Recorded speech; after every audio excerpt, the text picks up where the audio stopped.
Jason Costo Costigan is about to join us. You know how this goes, people. Well, I think the Cowboys are angry. They're angry. Well, I think the Cowboys are angry. They're worse than angry. Well, I think the Cowboys are angry. Costo, I tell you what, a little bit of anger goes a long way, mate, when you're playing the Melbourne Storm. Welcome back, brother.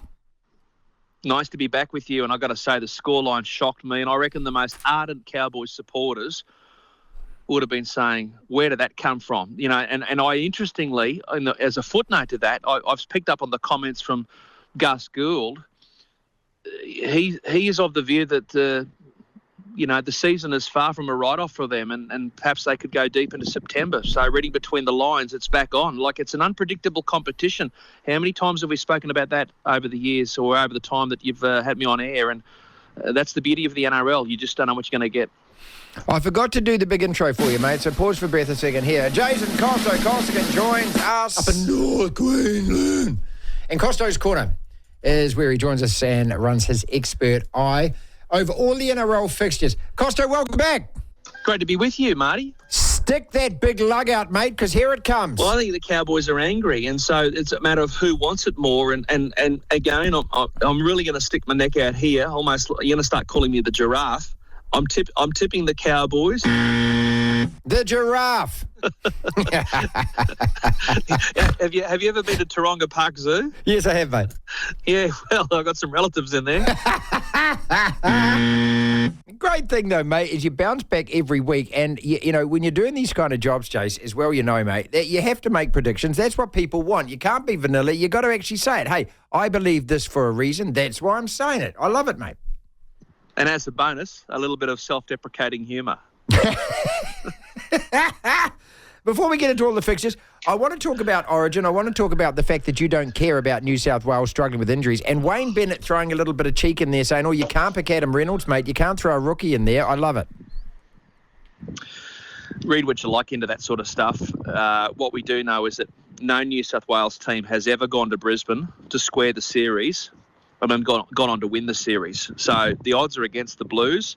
But New South Wales, I keep saying it, I've said it State of Origin has been a series since 1982. And I first went to a game in 87 and obviously been writing about the game and calling the game for the best part of the last 30-odd years. And I've got to say this, and New South Wales have got more people to pick from, more players to pick from. It's not a new thing.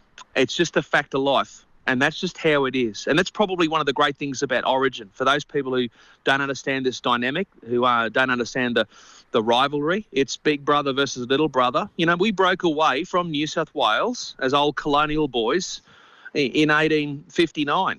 You know, and my family didn't break away. They just dumped all the crims they didn't want, mate, up at your place. No, they were the convicts were coming to Moreton Bay when it was part of New South Wales. So I'll give you the history lesson. All right. Okay. So just suck it up there for a second, and then we broke away.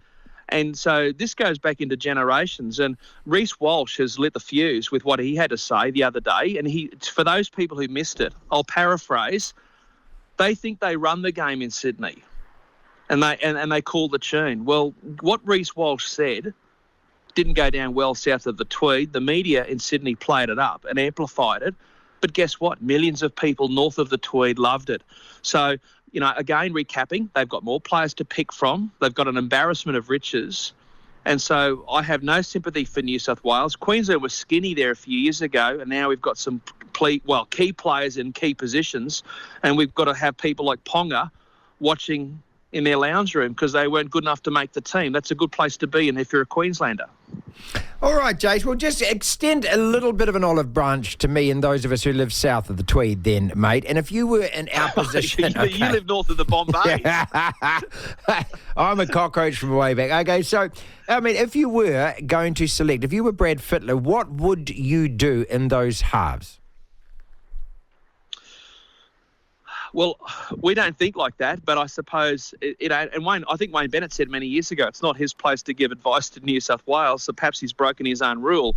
But Brad Fittler, he's got problems last night because of what happened to Api Coruscant, obviously. So that whole thing with the spine for New South Wales, amid all the talk that Tedesco should be sacked after the first game, which was utterly ridiculous. Like, That is just nonsensical, that sort of dialogue, that sort of commentary.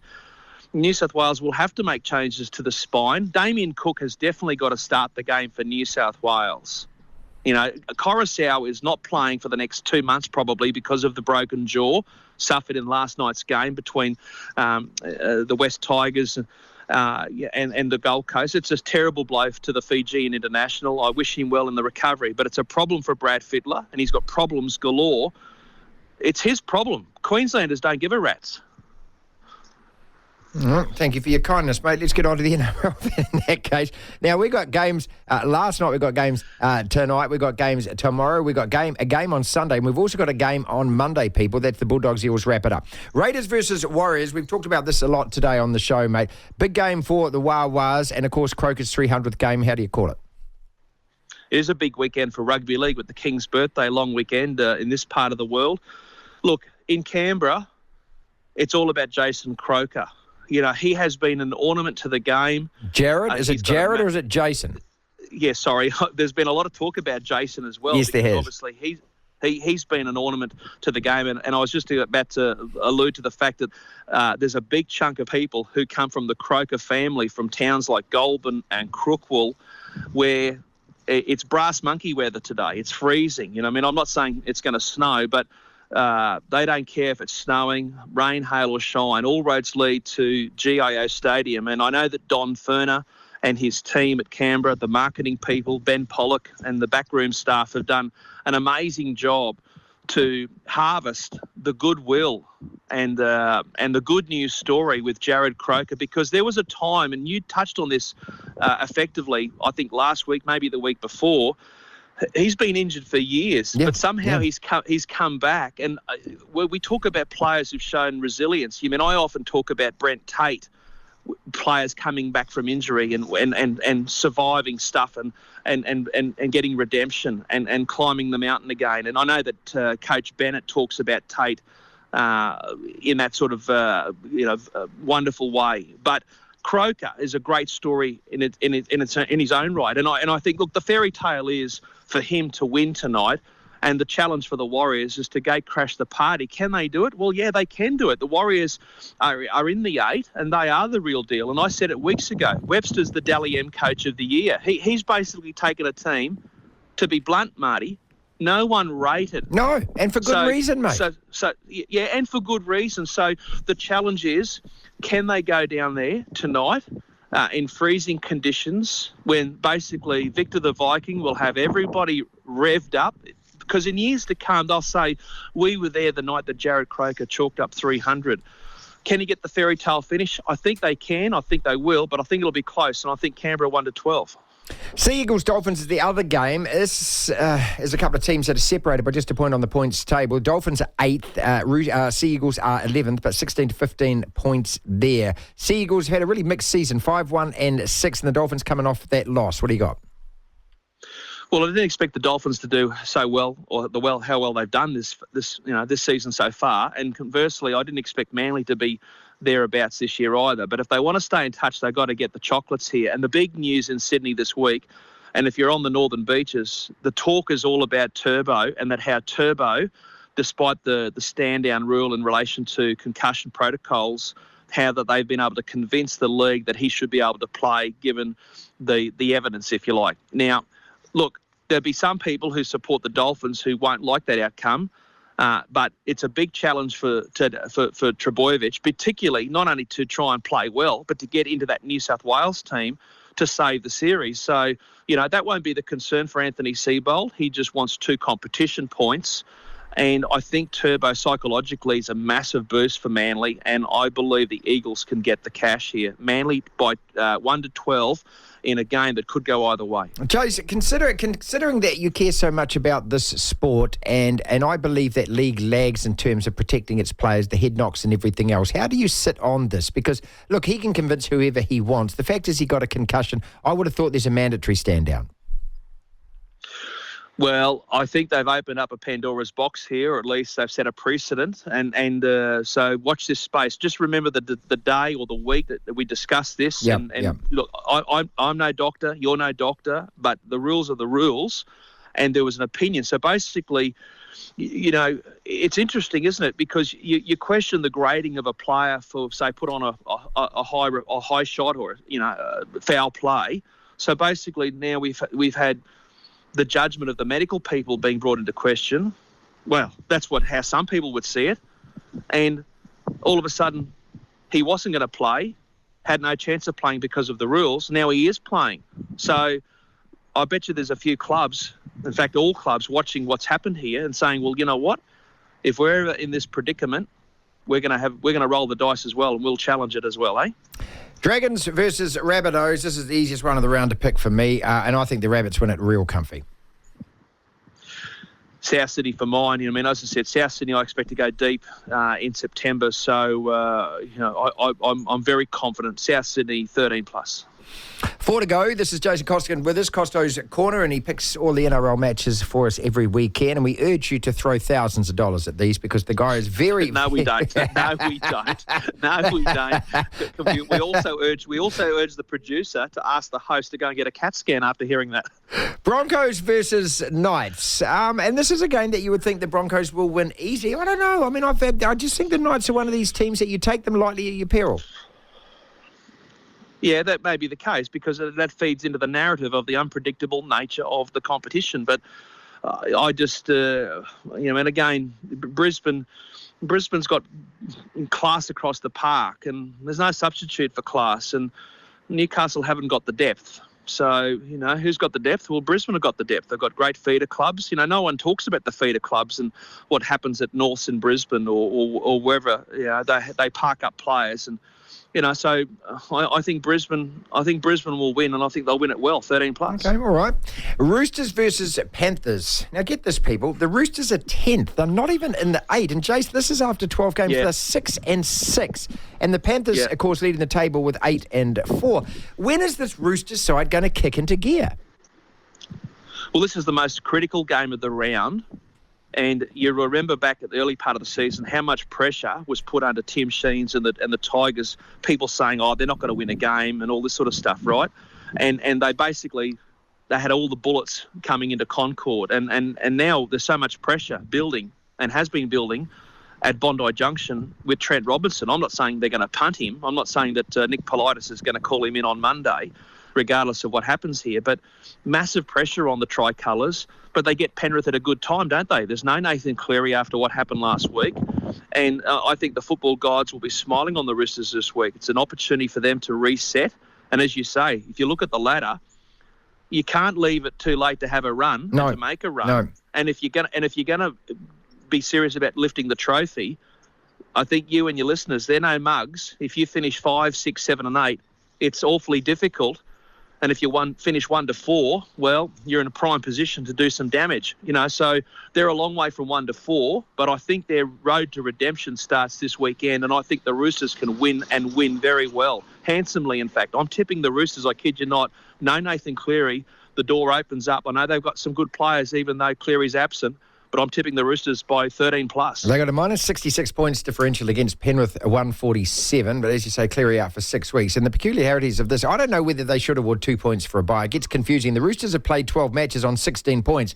The Warriors have played 13. They're on 16 points. They've had a bye. So the Roosters obviously have got a couple up their sleeve because of that. All right. Storm versus Sharks. There's got to be a backlash from Bellamy, doesn't there, here? And the Storm getting belted by 45 points. I can't even remember. Somebody would have a stat the last time that somebody put 40 points on the Storm.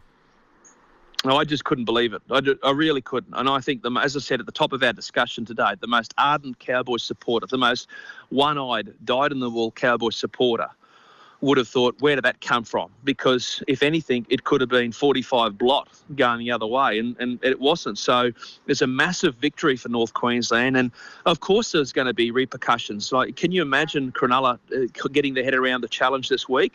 The Cowboys have done Cronulla Sutherland no favours whatsoever. Nico Hines, that won't be lost on him. He had limited game time in Origin 1, of course. There's a lot of talk that he may well partner Jerome Luai in the halves. That's probably the common sense approach for the Blues. If you win the Dally M medal, you must be able to play. Yeah, surely. And we all know he plays. So I sort of dodged the question at the top of our discussion or earlier in our discussion today. But if you ask me, Hines and Luai is probably the safety first option for the Blues to play in the halves in Game 2 in Brisbane. But Nicho Hines has to deliver. If he has a poor game against the red-hot Melbourne, that will give Brad Fittler an even bigger headache and will fix the bellyache that Craig Bellamy had up in Townsville. Yeah, but what do you do with Tedesco? He played okay last week, but he actually didn't. No, he's a late misère. He's a late misère. Honestly, if I could tell you now, Queensland would love nothing more, Marty, for the Blues to sack the captain, and it ain't going to happen. No. While my backside points to the ground, it's not going to happen. Honestly, New South Wales do some crazy things and they love chopping and changing. As you know, the pick and stick approach to Queensland has been largely followed for many years under successive coaches. But Ponga being a notable change in policy, if you like, in Game 1 with the Maroons, for example. But generally we've picked and players and stuck with them. But the Blues, they love chopping and changing. So, look, if Nicho Hines plays well, even on the beaten side, my view, he should be playing 7 alongside Luai. But I think in terms of this game, Melbourne will win. There will be some backlash. Melbourne 13+. No, I just expect so much more of Tedesco, and he just hasn't actually delivered. But we've got a final game here, and this is the Doggies against the Eels. They separated by 2 points on the points table. Bulldogs 5 and 8, Eels 6 and 7. It is essential for the Eels, isn't it? I mean, do you believe they can still make a run and get into the 8? And it won't be in the top 4, no, but they can still make the 8? I've got my doubts, and I think the events of the last week probably have got more question marks. And, of course, I'm alluding to the situation with Dylan Brown. I'm not going to get into that here today, but he's clearly not going to be any part of the team for the time being, and that causes more angst for Brad Arthur, more issues, more pressure on Mitchell Moses. Mitchell Moses is an unbelievable player, but he can't do it alone. He needs a support cast, and I think the Dogs will be sniffing around here thinking we can get away with this. And there's no love lost between these two clubs. No. It's a Western Sydney blockbuster, no matter where they are on the ladder. There's always bragging rights, not just the 2 competition points, and I think Canterbury can get them, and I think the Dogs will win 1-12. Okay, we don't have to talk too much about the Dylan Brown thing, but what I want to ask you, though, is that these guys, you got a 22-year-old guy, and he's got a hat and sunglasses on the dance floor. Mitchell Moses made some quotes about how they were going to actually have a relaxing weekend, weren't going to go out and things. These guys have so many fluffers and minders around them these days. They have people telling them how to behave, don't do this, don't do that. They have mentors, they have everything. How disappointed are you? Because I think this is the first time this year that we've had, I'm not going to call it a scandal, okay, but it's an incident. We used to get them about every 2 weeks, and it ended up becoming a running gag. Just to the detriment of everything about the great game that you love so much. What do you think when a story like this comes out, Jason? What's your initial reaction, mate? Is it like, oh, not again? Well, the game has become accustomed to being in damage control and bad news stories and bad PR. We have great PR and great stories, but often the great stories and the good stories don't see the light of day. They don't get any publicity. They don't get any traction. And all clubs have got great stories, like the Warriors, for example. Richard Beck, very respected. Wasn't that a great story overnight? Brilliant story from him. Well, it was. And this is about the crowds, people, just saying that since 95, they reckon that this year they've got bigger crowds than they've had since 95 in any season for the Warriors, which is incredible. Yeah, tremendous. And that needs to be amplified, and people in other sports won't like it. People who are in the media, who prefer other sports, probably won't report it. But, we have got some good stories out there, right across the board, stuff that happens in the community with sick kids and doing work in remote and Indigenous communities. We had the Dolphins going up into the Northern Territory to places that most Australians can't find on a map, doing great work up there in the top end. I think it was their bye weekend. But invariably, it doesn't sell papers, and if it does, it doesn't get the publicity in the papers and in the broader media that it should. I'll say this, Marty, we need to get rid of the bye, because when the players don't have something to do, well, draw your own conclusions. Yeah. Not making excuses here. We need to have the players playing every week and showcasing the talent, and having an odd number of teams it just reminds me of the movie Dumb and Dumber. Love you to bits, mate. Jason Costigan with us, as he is every Friday. He just runs his expert eye over all of those games. It's an essential part of our program.